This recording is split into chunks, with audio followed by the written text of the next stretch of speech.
Good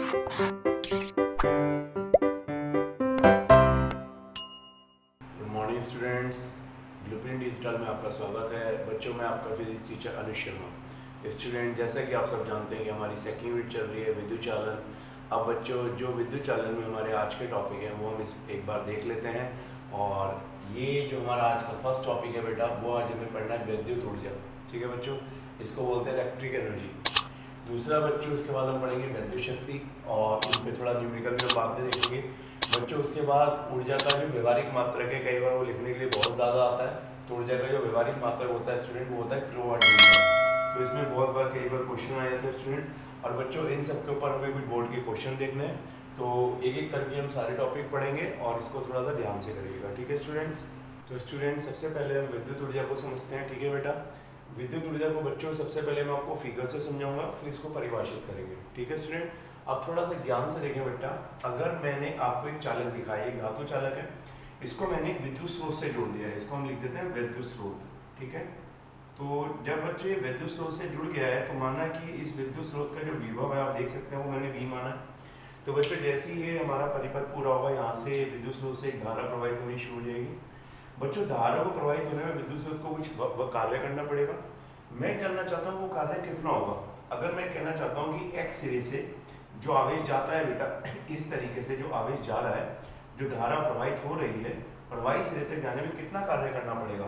तो बच्चों, जो हम जानते हैं, एक विभव और कार्य में एक हमारे पास एक सूत्र होता है, वो होता है W/Q।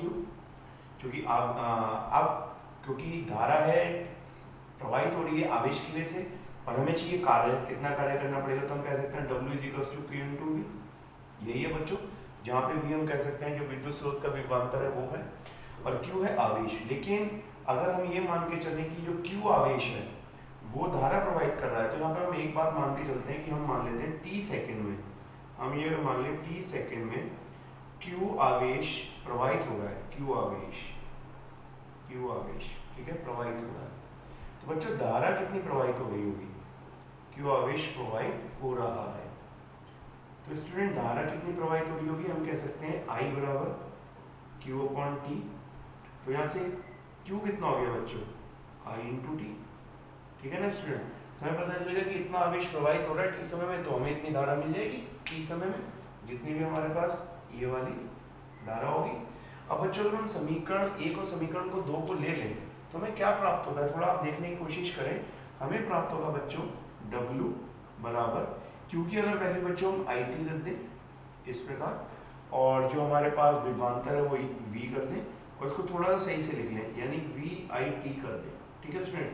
तो बच्चों, थोड़ा सा गौर से देखिए क्या आया हमारे पास, इसको थोड़ा सा गौर से देखो बच्चे। वो कार्य आया है जो विद्युत स्रोत कर रहा है I धारा को प्रवाहित करने के लिए t समय में, t सेकंड। ठीक है ना बच्चों, जिसमें उसका विभव यूज हो रहा है।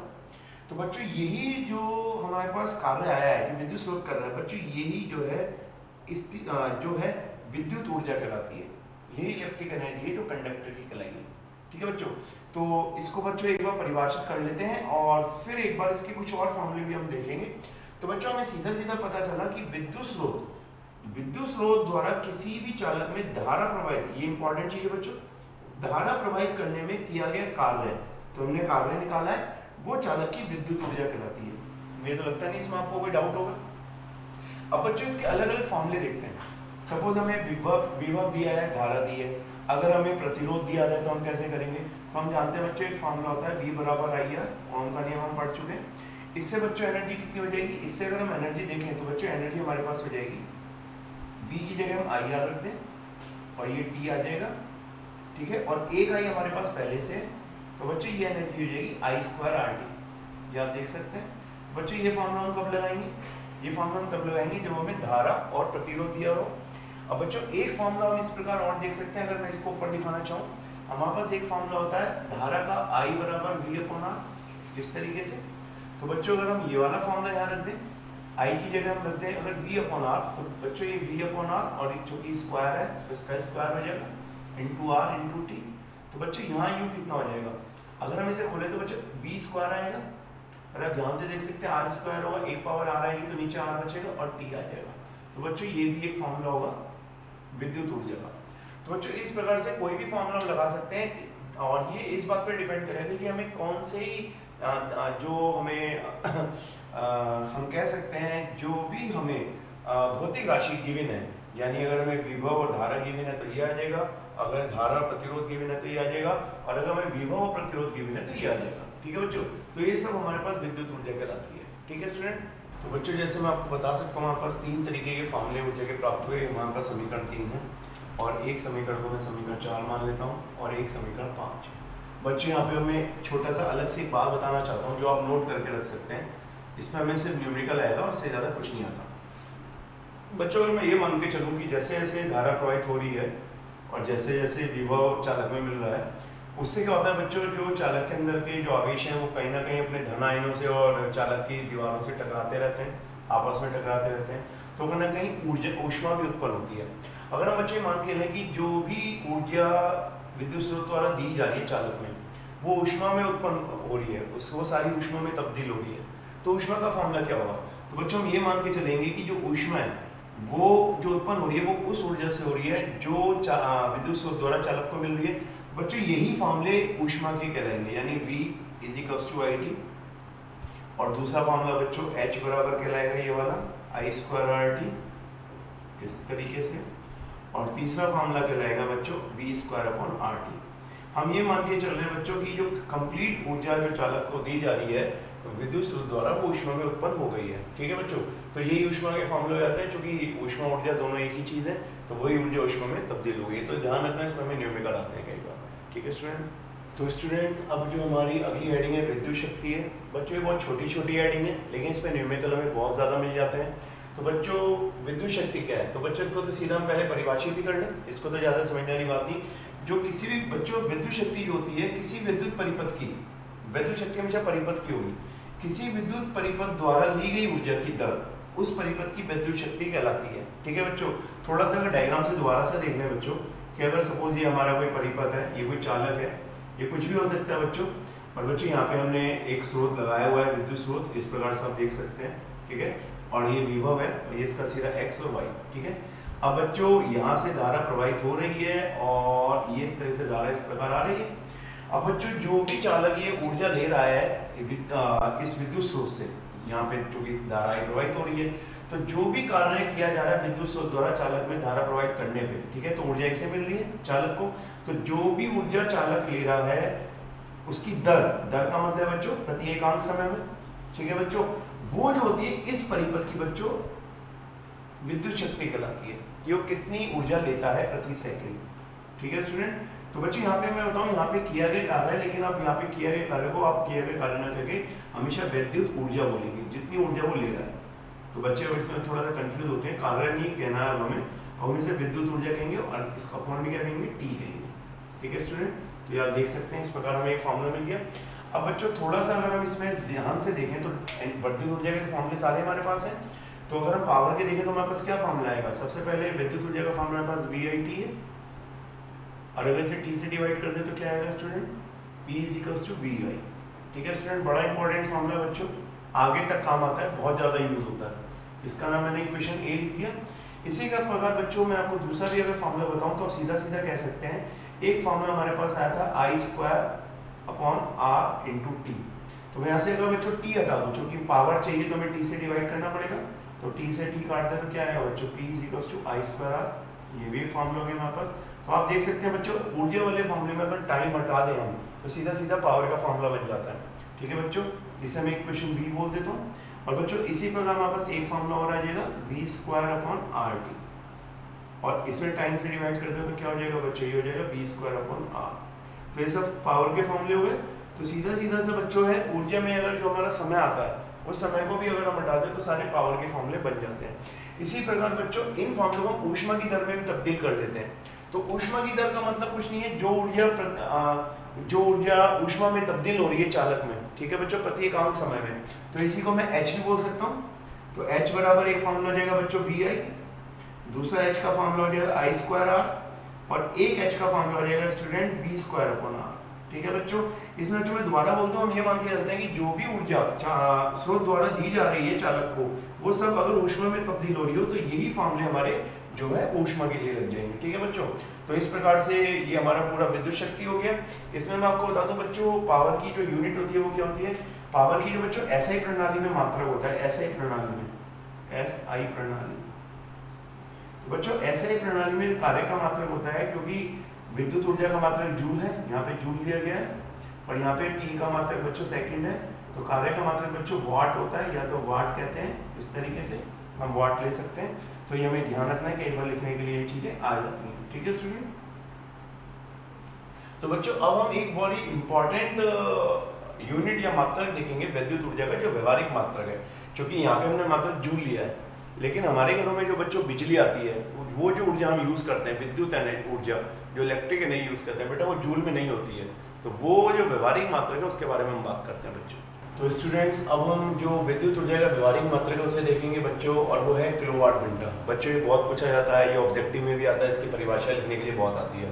तो बच्चों सीधा सीधा इसे परिभाषित कर लेते हैं। एक बच्चों अगर किसी विद्युत परिपथ का कोई ऐसा परिपथ है जिसकी जो विद्युत शक्ति है वो 1 किलोवाट हो, जैसे हमारे घर में बच्चों आपने सुना होगा जो मीटर लगे होते हैं 2 किलोवाट या 1 किलोवाट किस तरह से लगे होते हैं। तो यदि किसी विद्युत परिपथ की जो क्षमता है या विद्युत शक्ति है वो 1 किलोवाट की है, तो बच्चों 1 घंटे में जो वो ऊर्जा खर्च करेगी, यानी 1 घंटे में जो भी ऊर्जा का यूज करेगी, जो व्यय होने वाली विद्युत ऊर्जा है वो 1 किलोवाट घंटा कहलाती है। ठीक है बच्चों, तो कई बार इससे देखने से लगता है कि ये टाइम की यूनिट है या पावर की यूनिट है, क्योंकि किलोवाट देखते ही बच्चा कहता है तो पावर की यूनिट है, और बच्चा ऑब्जेक्टिव गलत कर देता है। ठीक है, तो ये बच्चों ऊर्जा का मात्रक है, इसको हम थोड़ा सा फॉर्मूले से देखेंगे।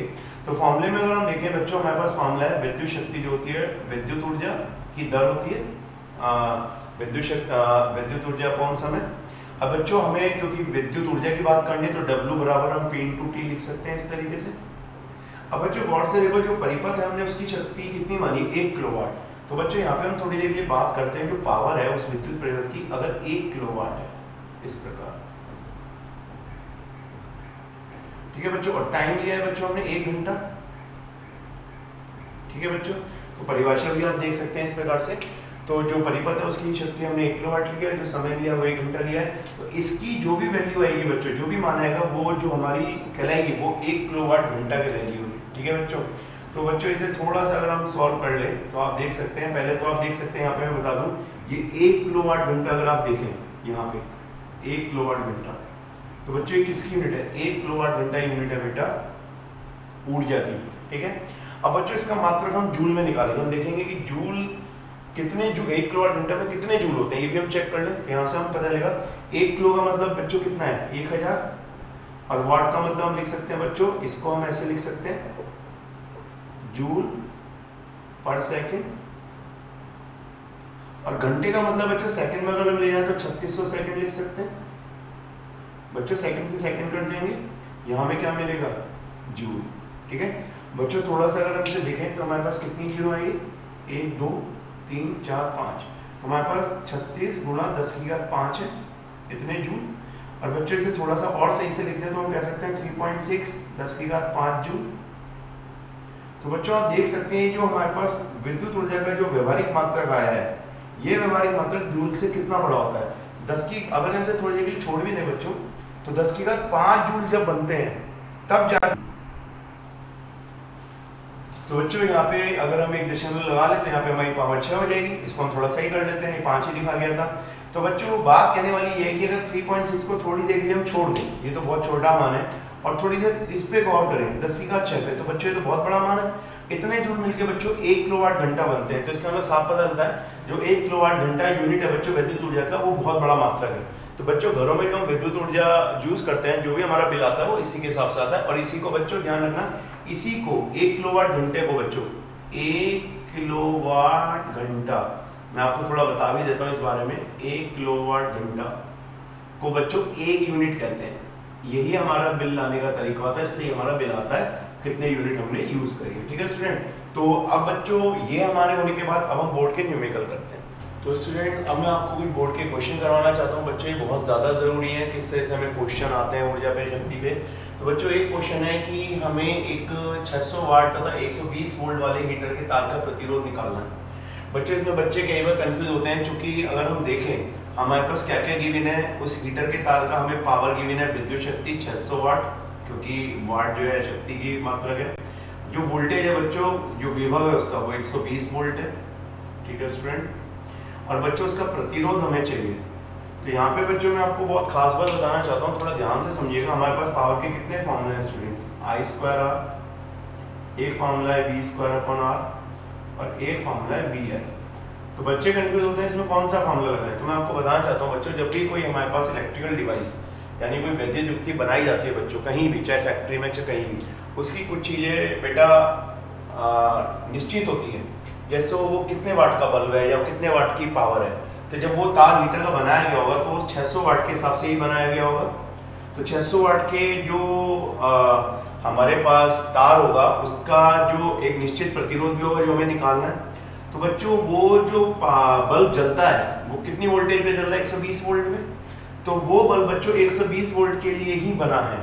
तो बच्चों इसमें कभी भी आप एक तो I²R वाला फॉर्मूला नहीं लगाएंगे और VI वाला फॉर्मूला नहीं लगाएंगे। जब कोई चीज विद्युत शक्ति बनाई जाती है तो उसकी जो क्षमता होती है विद्युत शक्ति, जितने वाट पर उसकी कितनी वोल्टेज पे वो चलता है, वो उसका रेटेड कहलाता है, यानी उसकी एक डेफिनेट निश्चित वैल्यू कहलाती है जो हमें इस फॉर्मूले से मिलेगी। ठीक है बच्चों। तो बच्चों यहाँ पे हीटर की बात नहीं कर रहा मैं, किसी भी चीज की जब आपको प्रतिरोध चाहिए होता है तो बच्चों किसी भी विद्युत युक्ति का प्रतिरोध बच्चों इसी से ही निकालना है आपको, P = V²/R से। यही फॉर्मूला है जो उस विद्युत युक्ति को डिजाइन करते हुए यूज किया गया होगा। तो बच्चों यहाँ से जब आपको R चाहिए तो R हो जाएगा V²/P, और V बच्चों को जो वोल्टेज पे चलता है वो 120 पे चलता है, तो 120 × 120 हो जाएगा। पावर कितनी है बच्चों? 600 वाट। अब बच्चों इसको थोड़ी देर के लिए अगर आप इसे सॉल्व करें तो ये कितना आ जाएगा? आप देख सकते हैं ये आ जाएगा 24। तो बच्चों इसका मतलब ये है कि वो जो हीटर का तार बनाया गया था तब उसका जो प्रतिरोध था बच्चों 24 ओम का प्रतिरोध था। ठीक है बच्चों। तो बच्चों इस प्रकार से आप किसी भी विद्युत शक्ति का या विद्युत युक्ति का, इलेक्ट्रिकल डिवाइस का प्रतिरोध निकाल सकते हैं। तो स्टूडेंट्स अब ये जो हमारे पास बच्चों एक और बोर्ड का क्वेश्चन है और इसका थोड़ा सा जो लेवल है वो अच्छे लेवल पे है, आप इसको ध्यान से सुनिएगा बच्चों। हमारे पास एक बल्ब दिया हुआ है और उसकी जो रेटेड वैल्यू है वो 60 वाट है और 220 वोल्ट है। तो बच्चों आप समझ सकते हैं कि जब वो बल्ब बनाया गया होगा, तैयार किया गया होगा, तो 60 वाट का बल्ब तैयार हुआ और वो 220 वोल्ट पे चल सकता है। ठीक है बच्चों। हमें उसका प्रतिरोध नहीं पता कि उसका प्रतिरोध क्या है, इस बारे में भी कोई बात नहीं करनी बच्चों। उस बल्ब को 300 वोल्ट की लाइन में जोड़ा गया है, ये वो कहता है 300 वोल्ट की लाइन में जोड़ना है। तो उसके लिए क्या करना है? अब बच्चों थोड़ी बहुत देर के लिए ध्यान से सुनो। अगर मैं डायरेक्ट इस बल्ब को 300 वोल्ट की लाइन में जोड़ दूं तो क्या होगा? तो बच्चों ये तो आप देख सकते हैं ये बल्ब बना है 220 के लिए। जैसे ही 300 वोल्ट की लाइन में मैं इसे जोड़ूंगा वैसे ही ये बल्ब फूक जाएगा। ये आप समझ सकते हैं क्योंकि क्यों फूक जाएगा? अब देखें जब ये 60 वाट का 220 के लिए होगा तो इसकी जो धारा होगी, कितनी धारा है मैक्सिमम देख सकता है। तो हम देखें अगर इसका I का फॉर्मूला, तो सबसे पहले I आप देख सकते हैं, P हमारे पास है और V हमारे पास है। तो हमारे पास एक फॉर्मूला होता है P = VI। तो यहाँ से I कितना हो गया बेटा? P/V। तो पावर है स्टूडेंट 60 और वोल्टेज है कितनी बेटा? 220। 0 से 0 कट जाएगा और ये आ जाएगा बच्चों 3/11। तो बच्चों इसका क्या मतलब है? ध्यान से सुनो। इसका मतलब है कि वो बल्ब जब 220 के लिए बनाया गया तो वो धारा से 3/11 एम्पियर ही झेल सकता है। इससे ज्यादा अगर धारा चली गई तो वो बल्ब फूक जाएगा। अब अगर 300 वोल्ट में लगाएंगे तो धारा तो ज्यादा जाएगी बच्चों, आप समझ सकते हैं। तो बच्चों इसके लिए सीधा क्या करना पड़ेगा हमें? हम अगर इसे 300 वोल्ट में लगाना चाहते हैं तो हम चाहते हैं कि कोई ऐसी युक्ति लगाएं जो इससे अतिरिक्त धारा अगर प्रवाहित होती है वो खुद उसको झेल ले और इससे बच जाए, यानी धारा उसमें इतनी ही जाए, चाहे भले 300 वोल्ट लगा दी जाए। तो इसके लिए बच्चों में क्या करना पड़ेगा? हमें एक सीरीज में एक रेजिस्टेंस लगाना पड़ेगा, एक और प्रतिरोध लगाना पड़ेगा R'। वैसे मैं आपको बता दूं ऐसा क्यों होगा? क्योंकि बल्ब का खुद का अपना एक प्रतिरोध होगा R। यहाँ पे आप देख सकते हैं बल्ब का खुद का अपना एक प्रतिरोध होगा R। और बच्चों श्रेणी क्रम में प्रतिरोध क्या होते हैं? अलग अलग हो जाएंगे। तो कुछ प्रतिरोध दूसरे रेजिस्टेंस पे चला जाएगा, कुछ हमारे बल्ब पे चला जाएगा। तो 300 वोल्ट नहीं मिलेगा हमें कुछ कम ही मिलेगा और हमारा बल्ब फूकेगा नहीं। अब बच्चों सबसे पहली बात आती है कि बल्ब का प्रतिरोध कितना है, तो हम यही निकाल लेते हैं। बल्ब का प्रतिरोध होगा बच्चों PR = हम जानते हैं V²/P। तो ये है 220 × 220 और बटे 60। 0 से 0 चली जाएगी बच्चों। इसकी गुणा अगर हम करके देखें तो 0 आ जाएगा और 22 का जो बच्चों 22 में गुणा आप करके देखें तो कितना होता है ये आप चेक कर सकते हैं। ये आ जाएगा आपके पास और इस तरह से 4, 8 और 4। तो बच्चों आ जाएगा 484, इस तरीके से आ सकता है। और अपॉन में कितना आ जाएगा बच्चों? 6। इसको थोड़ा सा और सॉल्व कर ले तो बच्चों कितना आ जाएगा, 3 आ जाएगा, 2 दूनी 4, 2 चौक 8, 2 और 0, इस तरह से कट जाएगा बच्चों। तो बच्चों हमारे पास जो बल का प्रतिरोध आया उसे हम यहाँ लिख लेते हैं कि जो बल का प्रतिरोध है वो है 2420/3 ओम। ठीक है बच्चों, ये उसका अपना एक निश्चित प्रतिरोध है। अब बच्चों अगर हमें इसे 300 वोल्ट की लाइन में लगाना है तो हमें एक श्रेणी क्रम में प्रतिरोध लगाना पड़ेगा। अब श्रेणी क्रम में प्रतिरोध लगाने से होगा क्या बच्चों, हम जानते हैं कि श्रेणी क्रम में जो तुल्य प्रतिरोध होगा, तुल्य प्रतिरोध, तो श्रेणी क्रम में तुल्य प्रतिरोध कितना होगा बच्चों, तुल्य प्रतिरोध वो हम देख सकते हैं वो होगा R प्लस R डैश। तो R कितना है बच्चों, हमारे पास आ गया 2420/3 और ये हमारे पास हो गया प्लस का R डैश। ठीक है स्टूडेंट, इतना हमारे पास तुल्य प्रतिरोध हो गया। तो बच्चों अब हम अगर देख सकें तो हमें 300 वोल्ट की सप्लाई देनी है, तो हमें क्या करना होगा, हमें इस R डैश की वैल्यू निकालनी की I कितनी होनी चाहिए। ठीक है स्टूडेंट, तो इसके आगे हम देखते हैं कि हमें यहाँ पे हम समीकरण का नाम रख लेते हैं, कुछ 1 मान ले 2 मान लेते हैं। तो इस समीकरण में R डैश की वैल्यू हम कैसे निकालेंगे वो इस पे हम बात करते हैं। ये हमारा है बच्चों श्रेणी क्रम का तुल्य प्रतिरोध। तो स्टूडेंट 300 वोल्ट हमें लगाना है, तो अब हम विभव जो मानेंगे V डैश मान लेंगे और ओम के नियम से देखें तो फॉर्मूला होता है V = IR। आई तो बच्चों आप जानते हैं 3/11 से ज्यादा वो ले ही नहीं सकता बल, तो हमें करंट तो वही रखनी है। और तुल्य प्रतिरोध जो हमारे पास आया बच्चों वो कितना है, R प्लस R डैश। तो बच्चों ये हमारे पास 300 वोल्ट की लाइन में हमें जोड़ना है। आई हमारे पास जो करंट हमारा बल्ब झेल सकता है वो 3/11 है और बच्चों R जो है वो है 2420/3 प्लस R डैश। ठीक है बच्चों, तो हम देखते हैं कि कितना श्रेणी क्रम का प्रतिरोध लगाना पड़ेगा हमें कि वो इससे कितनी करंट को झेल ले। तो आप देख सकते हैं बच्चों, इसे हम थोड़ा सा अगर कैंसिल कर दें तो कितना आएगा, ये 100 आ जाएगा और 11 की मल्टीप्लाई इसमें करते हैं तो सीधा सीधा 1100। तो ये तो आप आराम से देख सकते हो, ये आ जाएगा बच्चों 2420/3 प्लस R डैश। तो बच्चों यहाँ से अगर हम R डैश निकालें तो R डैश कितना होगा, R डैश हमारे पास हो जाएगा 1100 माइनस 2420/3।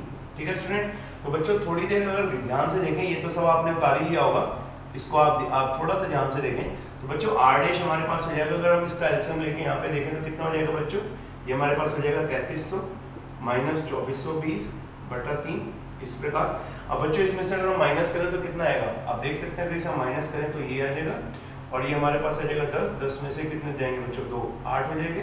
ठीक है बच्चों, इसको अलग से कर लेते हैं हम थोड़ा सा इस प्रकार से और ये हमारे पास ये कितना आ जाएगा, तो यहाँ पे हमारे पास 0 हो गया, यहाँ पे हमारे पास ये 8 आ गया, यहाँ पे 2 बचा और 12 में से 4 गए 8, इस तरह से हो जाएगा बच्चों। तो हमारे पास बच्चों ये कितना हो गया, ये हमारे पास आ गया 880। तो इसको हम कर लेते हैं इस प्रकार, ये हमारा पूरा हो गया, ये 3 आ गया। ठीक है स्टूडेंट, तो बच्चों इतना प्रतिरोध हम कह सकते हैं कि इतना प्रतिरोध उसे हमें श्रेणी क्रम में जोड़ना पड़ेगा, जिससे कि हम जो हमारा बल्ब 220 वोल्ट पे चलता था वो 300 वोल्ट पे भी चलने लगेगा। ठीक है बच्चों, तो ये न्यूमेरिकल बहुत ज्यादा आते हैं बच्चों इस प्रकार से, तो आप इसको ध्यान से करें। ठीक है, तब तक के लिए धन्यवाद।